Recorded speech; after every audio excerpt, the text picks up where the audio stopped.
our rights are almost always tied to overreaching government action or corrupt government action.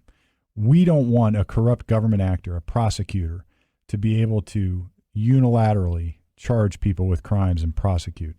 The idea is there should be an independent review to determine whether there's probable cause. The prosecutor says so, but there's got to be at least some independent review.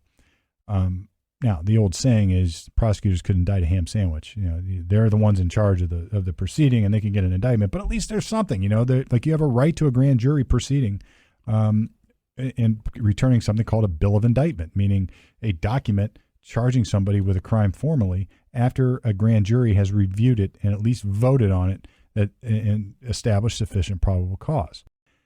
Then, if it's going to head on down that road as a criminal complaint, the court will schedule something called a preliminary hearing, or also known as a probable cause hearing. Within a certain time frame, they have to get you in for probable cause review or a preliminary hearing, where the prosecutor now is going to have to come into court, call witnesses.